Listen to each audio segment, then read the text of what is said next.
यावेळी सायंकाळचे 7:30 होत आहे. आपण ऐकत आहात आकाशवाणी यवतमाळ केंद्राचे कार्यक्रम 102.7 मेगाहर्ट्झवर.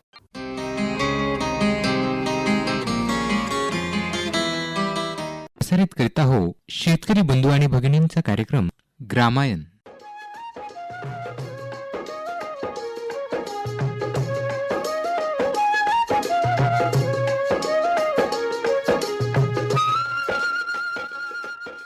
शेतकरी बंधू आणि भगिनींनो, ग्रामायण या आपल्या रविवारच्या विशेष कार्यक्रमामध्ये समस्त शेतकरी बांधवांचं स्वागत आणि सुमेध मुंगलेचा सप्रेम नमस्कार.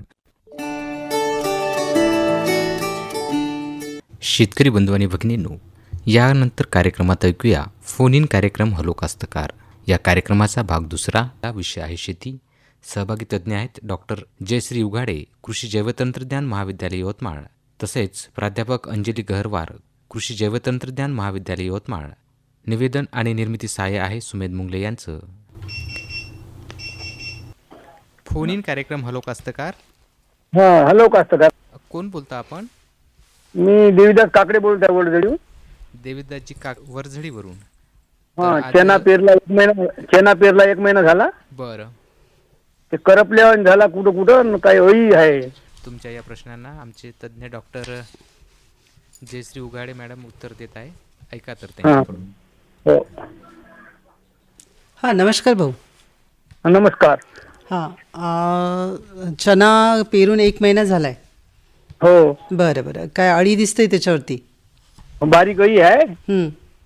कुठं कुठं करपल्यावानी वाटत आहे. बरं बरं बरं. करपल्यावाणी म्हणजे सुकलंय पूर्ण खालून की कसं? नाही, खालून थोडं थोडं सुकत आहे कुठं कुठं. खालून थोडा थोडा सुकत आहे. झाडं उपडून बघितलीत का तुम्ही? हो, पांढरी मुळी आहे. पांढरे मुळी आहे म्हणजे मुडकूज सारखा प्रकार असू शकतो आहे ना. तर पानं सुद्धा पिवळी पडत असेल. हो, पिवळी पडली. बरं बरं. तुम्ही बियाणाला हे केलं नव्हतं का? बीज प्रक्रिया केली नव्हती? हो हो हो केली होती. हो. बरं बरं. मग तर असं व्हायला नव्हतं पाहिजे होतं. याच्यापूर्वी त्या शेतात काय सोयाबीन होतं का? हो. बरं, ठीक आहे.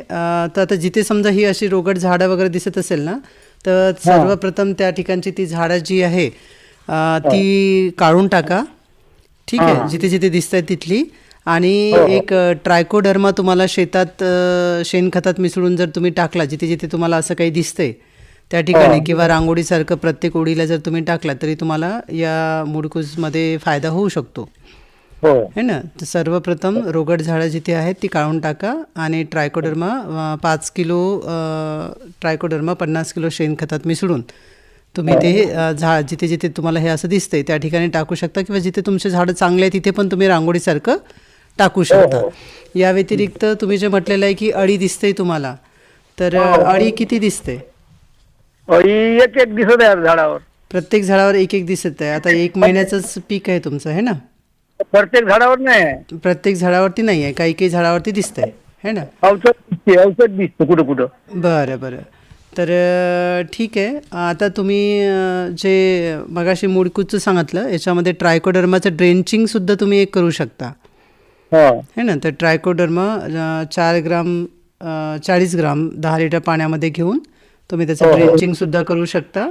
आणि जे याचं अळीचं तुम्ही जे म्हणताय, तर समजा अळी जर तुम्हाला दिसत असेल तर सुरुवातीला आता एका मीटर ओळीमध्ये एखादी अळी तरी असेल ना, 3-4 झाडा मिळून एक अळी. हां, तर तुम्ही क्विनॉल फॉसचा फवारा घेऊ शकता सुरुवातीला 25% प्रवाही 20 मिली. आणि याचा फवारा घेतल्यावरही तुम्हाला 15 दिवसांनी जर अळी जर दिसली तर मग तुम्हाला एक दुसरा फवारा घ्यावा लागू शकतो. पण आता तुमचं पीक 1च महिन्याचं असल्यामुळे एका फवाऱ्यातच तुम्हाला चांगल्या प्रकारे नियंत्रण मिळेल. सोबतच काय करा की तुमच्या शेतामध्ये पक्षी थांबेसुद्धा लावा. म्हणजे एकरी 20 आपल्या बांबूच्या काड्या घ्यायच्या आणि अँटेना जसं असतो ना आपला, तशा प्रकारे त्याला उभं करायचं शेतामध्ये आपल्या पिकापेक्षा 1 फूट उंच. तर अशा प्रकारे एकरी 20 पक्षी थांबेसुद्धा तुम्ही लावा. आणि जर तुम्हाला कामगंध सापळे जर उपलब्ध असतील बाजारात, तर तुम्ही प्रति हेक्टरी 5 म्हणजे एकरी कमीत कमी 2 कामगंध सापळे जरी लावले तरी ही जी अळी तुमच्या पिकावरती आलेली आहे याचे पतंग त्याच्यामध्ये अडकतील आणि समजा प्रत्येक आठवड्याला तुम्हाला असं दिसून आलं की त्याच्यामध्ये 5 ते 8 पतंग अडकलेले आहेत, तर अशा वेळेला तुम्हाला फवारणी घेता येईल आणि त्या फवारणीमुळे भविष्यात येणाऱ्या अळीचं तुम्हाला नियंत्रण करता येईल.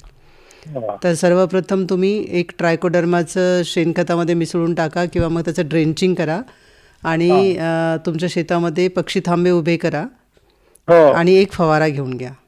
बर. ठीक आहे. हो. धन्यवाद. धन्यवाद. झालं समाधान? हो. आकाशवाणीमध्ये फोन केल्याबद्दल धन्यवाद. हो. हो. फोन इन कार्यक्रम हॅलो कास्तकार. कोण बोलता आपण? Hello, Mangilal Tungekar sir. मांगीलालजी तुमकर बोला. सर, आपल्याला ते शेतीबद्दल एक प्रश्न विचारायचा होता. अच्छा विचारा ना. की आपल्याला तीळ कोणत्या महिन्यात टाकली पाहिजे? तीळ तीळ पिकाची लागवड कुठल्या महिन्यात करायची? हा, त्याच्याबद्दल सविस्तर माहिती पाहिजे. बरं, या संदर्भात तुम्हाला सविस्तर माहिती देतील आमच्या प्राध्यापिका अंजली गहरवार मॅडम. ऐका तर त्यांच्याकडून. हा, नमस्कार भाऊ. नमस्कार. अच्छा, शेतात काय पेरलंय मग आता? आता सध्या गहू टाकलेले आहेत आहे. अच्छा, गहू टाकलेला आहे आणि तीळ हा, टाकायचं आहे गहू. तुम्हाला. हा, ठीक आहे. कोणतं वाण टाकलं पाहिजे आणि कोण्या महिन्यात केलं पाहिजे आपण त्याची पेरणी? याच्या आधी तुम्ही रवीमध्ये काय घेतलं होतं? याच्या अगोदर आपलं हे होतं, कापूस आणि सोयाबीन होतं. कापूस आणि सोयाबीन होतं. हो. हो. तर कसं आहे की आपण म्हणजे उन्हाळी तीळ जर घ्यायचं असेल तर सध्या थंडीचा कालावधी आहे, त्याच्यामुळे आपण थंडी कमी झाल्यानंतर म्हणजे जानेवारीच्या शेवटी किंवा फेब्रुवारीच्या पहिल्या 15 घ्यायला पाहिजे तीळ, तसं बघितलं तर उन्हाळी तीळ. ठीक आहे. हा. जानेवारी किंवा फेब्रुवारी. हो हो, कारण आता रबीचं तुम्हाला खूप उशीर झालेला आहे.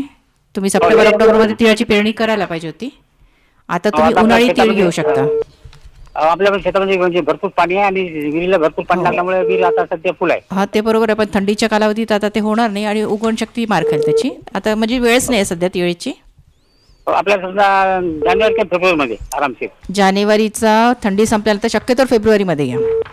हो, 5 फेब्रुवारी 10 हो फेब्रुवारी. हो हो, चालेल चालेल. आता ते आपण कोणतं वाण टाकू? आता हे आपलं पहिलं टाइम आहे तीळ टाकायचं. अच्छा, तीळ टाकायची पहिलीच वेळ आहे. हा, पहिलं आपलं वलीत नव्हतं, आता विहीर खणली आपण. हां हां हां, ठीक आहे ना. पण उन्हाळी तीळ जर घ्यायची असेल तुम्हाला तर एक AKT 101 नावाचं एक वाण आहे. अच्छा. ठीक आहे. आणि एक उन्हाळीसाठी एक PKV NT 11 म्हणून आहे. अच्छा. हा. ठीक आहे. तर हे जे पहिलं वाण आहे AKT 101 ते 90 ते 95 दिवसांनी पक्व होऊन जाते, म्हणजे परिपक्व तयार होऊन जाते काढणीला. आणि बरोबर आहे. PKV NT 11 आहे ते 98 ते 105 दिवसात. अच्छा. हा. ठीक आहे. दोन्ही त्या पांढऱ्या रंगाचंच आहे आणि उत्पादनाला चांगलं आहे दोन्ही तीळ. तर उन्हाळीसाठी हे दोन्ही चांगले शिफारशीत वाण आहे, तर कोणतेही घेऊ शकता तुम्ही. अच्छा, काय हरकत नाही, ते घेऊ मग आपण. हो हो, ठीक आहे ना. ठीक आहे. झालं समाधान? हो, समाधान झालं. ओके. आकाशवाणीमध्ये फोन केल्याबद्दल धन्यवाद. कार्यक्रम हॅलो कास्तकार. हॅलो कास्तकार. कोण बोलता आपण? सर, मी वडगाव पोलीस स्टेशन तालुका जिल्हा यवतमाळ इथून बोलतो सर, रुपराज मिलमिले. मिलमिलेजी, काय प्रश्न आहे आज आपला? माझा शेतीविषयक आहे. मला तुरीबद्दल थोडं विचारायचं होतं सर. अच्छा, तुरी संदर्भात प्रश्न विचारायचा होता. हो. तर तुरीचं सर, यावर्षी तुरी चांगली आहे, पण त्या फुलाचं रूपांतर सर शेंगामध्ये होतच नाही, बरेच दिवस झाले. अच्छा. आणि सगळ्याचीच हे भानगड आहे. आणि मधामध्ये थोडं धुकं पडलं होतं, त्याच्यामुळे काही ठिकाणी थोडं करपल्या झाल्या का दिसते तुरी. बरं, त्याच्यावर काय करावं? तर तुमच्या या प्रश्नांना आमच्या तज्ज्ञ प्राध्यापक अंजली गहरवार उत्तर देतील. ऐका तर त्यांच्याकडून. हा, नमस्कार भाऊ. हो, नमस्कार ताई. थोडंसं काय म्हणजे फुलं आहेत पण शेंगामध्ये रूपांतर होत नाही आहे. आता तर तुमचे 1-2 शेंगाचे तोडे होऊन जायला पाहिजे होते. हो, होऊन जायला पाहिजे होते. सगळ्याचीच भानगड आहे. सगळ्यांचीच भानगड आहे, सगळ्याच्याच. खूप थंडी पडून राहिली का तुमच्या तिकडे तिथे? अरे बापरे, थंडी विचारूच नका. आणि बरं, तुरीचे जे वाण लागले सगळे वेगवेगळे असतील ना तुमच्या तिकडे शेतामध्ये? वेगवेगळे आहे. तरी पण हा प्रकार आहे. तर एक आहे की सध्या थंडी म्हणजे कसं की सांगितलंच होतं की 15 डिसेंबरपर्यंत थंडी लाट खूप जास्त आहे. आता कमी होईल थोडी, परंतु आणि थोडंसं धुवारीचं प्रमाणही वाढलेलं आहे.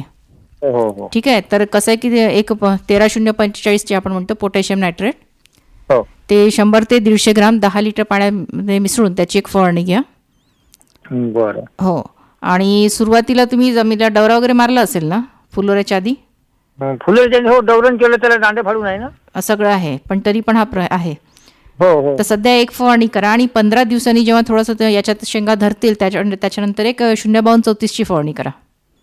बरं. सध्या एक 13-0-45ची म्हणजे जेवढं लवकरात होईल तेवढं एक फवारणी करून टाका. म्हणजे थोडंसं तुमचं जे करपण्याचं प्रमाण आहे किंवा धुवारीचं जे प्रमाण आहे ते कमी होईल, शेंगांचं रूपांतरही होईल हं.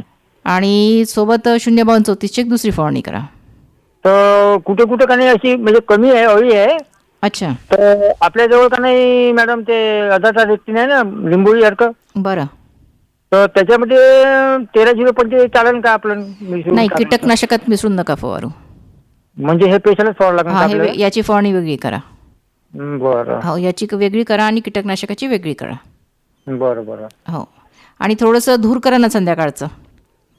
हो आता ते चालू आहे कुठं. आणि पाणी नका देऊ सध्या.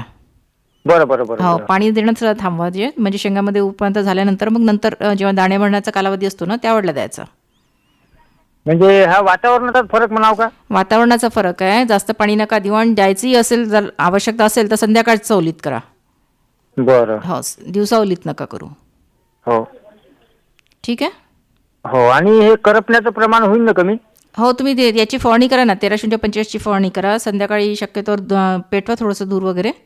हो हो. हां, आणि ओलीत जर करायचं असेल म्हणजे आता तर नाही, पण थोड्या काही 8-10 दिवसाच्या अंतराने नंतर थोडं संध्याकाळचं करायचं ओलीत, सगळं म्हणजे दिवसा न करता. बरं बरं. हलकं पाणी द्या. हो ठीक आहे. रुपराजजी, झालं समाधान? हो सर, झालं समाधान. आकाशवाणीमध्ये फोन केल्याबद्दल धन्यवाद. धन्यवाद सर. फोन इन कार्यक्रम हॅलो कास्तकार. हा, नमस्कार सर जी. हा, नमस्कार जी, कोण बोलता? सुरेश गुजर, मुक्काम कोल्ली, तालुका बाभुळगाव, जिल्हा यवतमाळ. अच्छा, तर काय आपला प्रश्न आहे? प्रश्न आता गहू तर 15 दिवस झाले गव्हाले, बरं. गहू निघाला, हं, हं. तर आता त्याच्यावर फवारा, तणनाशक फवारा मारायला जमेल ना? बरं, तर तणनाशकाचा फवारा मारायचा आहे तुम्हाला त्या गव्हावर? हो, आता हे हो गवत काढली, गवत निघाले. हं, हं, हं. या व्यतिरिक्त अजून काही गव्हावर? गव्हावर आता काही असं आता दुसरा पाण्याचा फेर चालू आहे, हं, हं. दुसरं पाणी देणं चालू आहे. अच्छा. आता फवारा म्हणजे ते असं एकदम ओलसर पाहिजे का बा कोरडं असलं जमते फवारा मारायला तणनाशक? बरं, तर तुमच्या या प्रश्नांना उत्तर देत आहेत आमच्या तज्ज्ञ प्राध्यापिका अंजली गहरवार मॅडम. ऐका तर त्यांच्याकडून. हां, नमस्कार भाऊ. नमस्कार मॅडम जी. तसं तुम्ही सुरुवातीला फवारणी केली नव्हती का उगवणपूर्व? नाही, सुरुवातीला नाही केली. कसं आहे, पिकाच्या उगवणपूर्व जर आपण फवारणी केली एखादी तर मग नंतर आपल्याला तणाचा एवढा त्रास जाणवत नाही. ठीक आहे. आता तुमचं पीक किती 15 दिवसाचं झालं आहे ना? 15 हो. हो, तर कसं आहे की आता एखादं तुम्हाला जर निंदन करता आलं तर एखादं निंदन करा, 1 किंवा 2. बरं. आणि जर आता तणनाशक मारायचंच असेल तर 2,4-D सोडियम सॉल्ट. बरं बरं. हो, तर ते म्हणजे प्रति हेक्टरी 1,000 ग्राम म्हणजे 600 ते 1,000 ग्राम व्यापारी घटक मिळून या तणनाशकाची प्रति हेक्टरी फवारणी करायची. बरं. ठीक आहे. पण कोणतं घ्याल? 2,4-D सोडियम सॉल्ट, दुसरं कोणतं घेऊ नका.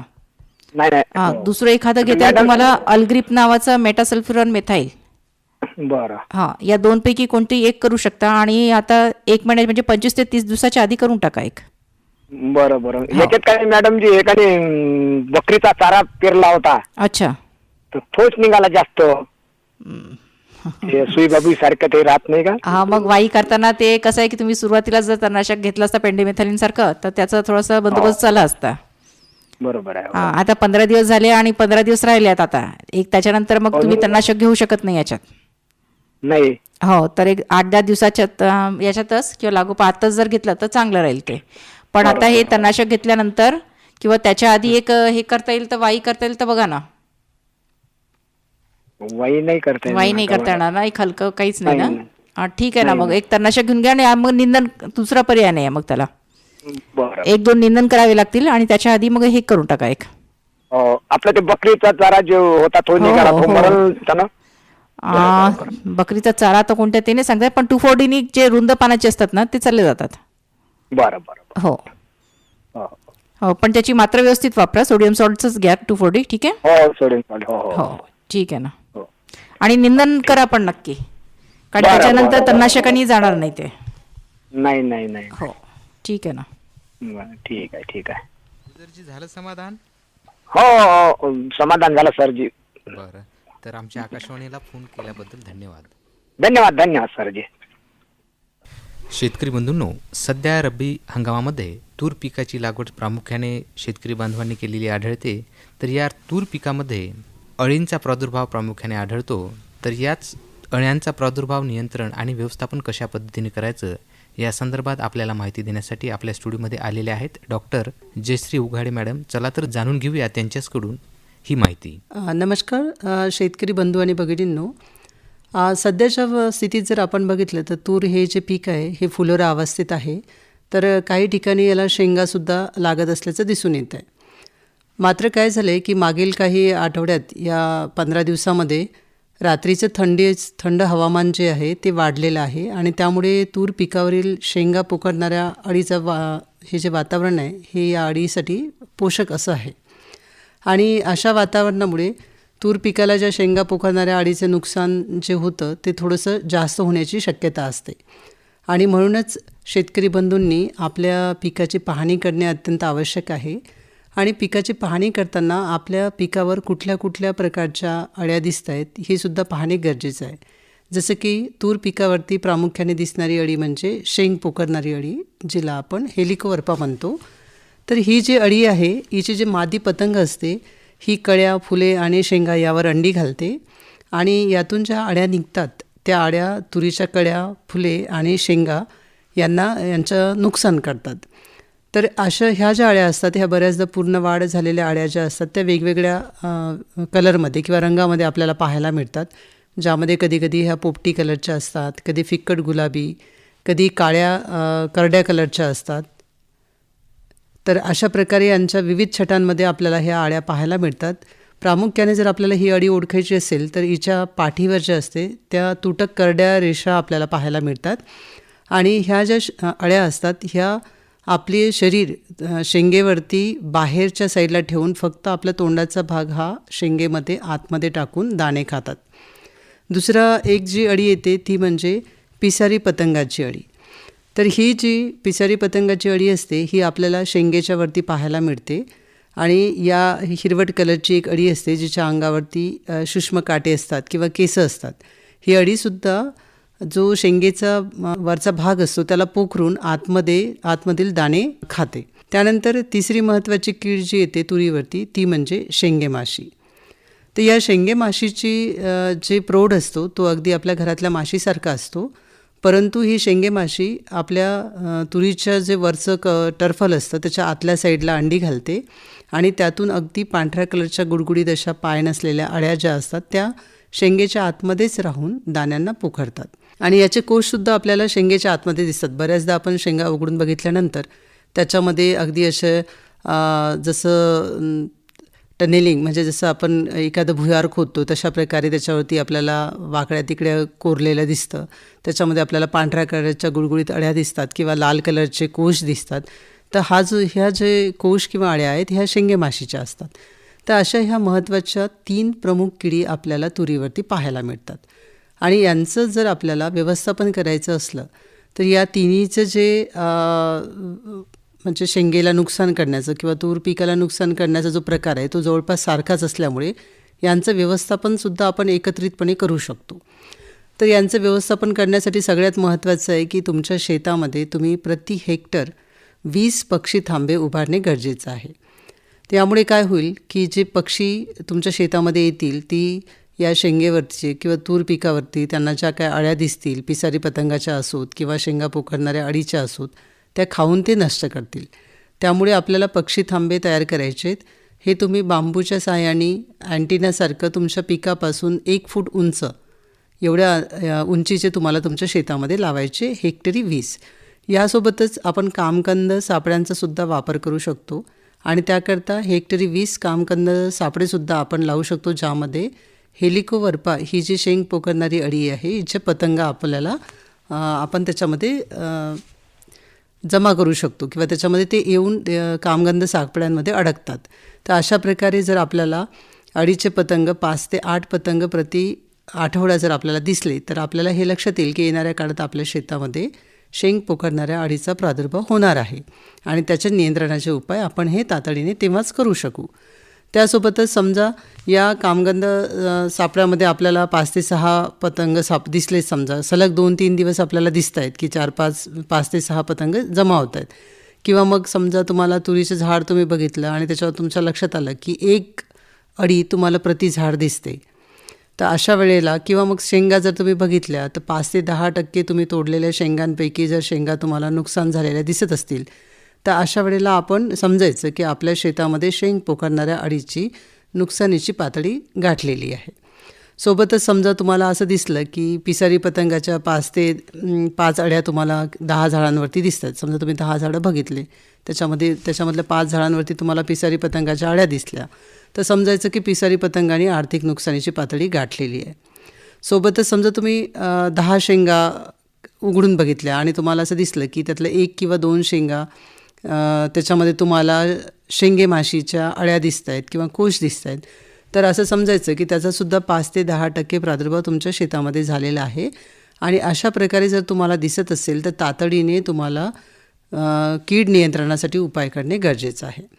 तर सर्वप्रथम काय करायचं की जर तुम्ही पक्षी थांबे उभारलेले असेल, कामगंध सापळे लावलेले असतील तुमच्या शेतामध्ये, तर शक्यतोवर पहिली फवारणी ही निंबोळी अर्काची घ्यायची. त्याकरता 5% निंबोळी अर्क किंवा मग आता तर बाजारात आपल्याला उपलब्ध असा निंबोळी अर्क मिळतो जो ॲझॅटेरेक्टिन नावाने आपल्याला मिळतो. तो 300 ppm 50 मिली किंवा मग ॲझॅटेरेक्टिन 1500 ppmचं सुद्धा मिळतं. ते तुम्ही 25 मिली 10 लिटर पाण्यात घेऊन तुम्ही फवारणी करू शकता. सोबतच तुम्हाला असं वाटलं की मला आता पहिला फवारा निंबोळी अर्काचा केला आहे किंवा मग मला निंबोळी अर्काचा फवारा करायचा नाही आहे, मला कीटकनाशकांचाच फवारा करायचा आहे, तर अशा वेळेला तुम्ही क्विनॉल-फॉस 25 EC 20 मिली 10 लिटर पाण्यात घेऊनसुद्धा फवारणी करू शकता. यानंतर मात्र 15 दिवसांनी तुम्हाला एक दुसरा फवारा करणे अत्यंत महत्त्वाचे आहे. तुरीच्या पिकावरील कीड नियंत्रण करताना आपल्याला वारंवार फवारणी करायची गरज नाही आहे. 2 फवारणीमध्ये सुद्धा आपण तुरीच्या पिकाचं खूप चांगल्या प्रकारे नियंत्रण करू शकतो. आणि दुसऱ्या फवारणीच्या वेळेला तुम्ही म्हणजे पहिला फवारणी झाल्यानंतर 15 दिवसांनी इमामेक्टिन बेन्झोएट 5 SG 3 ग्राम 10 लिटर पाण्यामध्ये घेऊन फवारणी करू शकता किंवा मग लॅम्बडा सायलोथ्रिनची तुम्ही फवारणी करू शकता 10 मिली 10 लिटर पाण्यामध्ये घेऊन. आणि यानंतरही तुम्हाला जर असं वाटलं की दुसऱ्या फवारणीच्या वेळेला प्रादुर्भाव हा खूप मोठ्या प्रमाणात वाढलेला आहे, तर अशा वेळेला तुम्ही इमामेक्टिन किंवा लॅम्बडा सायलोथ्रिनच्या ऐवजी क्लोरॅनट्रायनिप्रोलचा सुद्धा तुम्ही फवारा घेऊ शकता, जो 18.5% SC जे आपल्याला प्रवाही बाजारात उपलब्ध आहे त्याचा 2.5 मिली प्रति 10 लिटर पाण्यामध्ये घेऊन तुम्ही फवारणी घेऊ शकता. तर अशा प्रकारे जर तुम्ही नियंत्रणाचे उपाय केले, पक्षी थांबे लावले तुमच्या शेतामध्ये, कामगंध सापळे लावले, तर 2 फवारणीमध्ये तुम्हाला तुरीच्या पिकाचं चांगल्या प्रकारे उत्पादन येऊ शकतं आणि किडीचं तुम्ही चांगल्या प्रकारे नियंत्रण करू शकता. तर आताच आपण फोन इन कार्यक्रम हलो कास्तकार ऐकलात. भाग दुसरा आणि विषय होता शेती. सहभागी तज्ज्ञ होते डॉक्टर जयश्री उघाडे, कृषी जैवतंत्रज्ञान महाविद्यालय यवतमाळ आणि प्राध्यापक अंजली गहरवार, कृषी जैवतंत्रज्ञान महाविद्यालय यवतमाळ. निवेदन आणि निर्मिती सहाय्य होतं सुमेध मुंगले यांचं.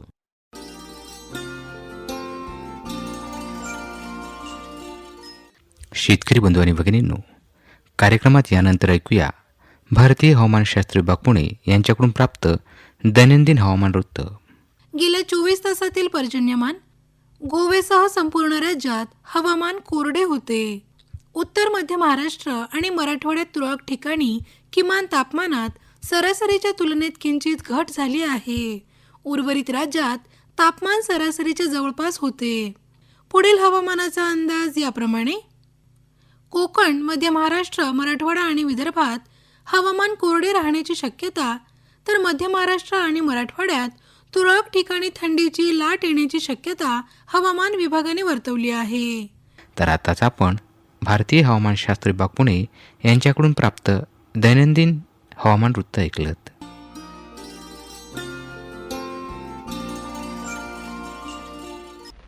तर शेतकरी बंधू आणि भगिनींनो, आता ग्रामायण या कार्यक्रम संपवण्याची वेळ झालेली आहे. तर मी सुमेध मुंगले घेतो आपली रजा आणि भेटूया पुढच्या कार्यक्रमामध्ये. तोपर्यंत नमस्कार शेतकरी बंधू आणि भगिनींनो.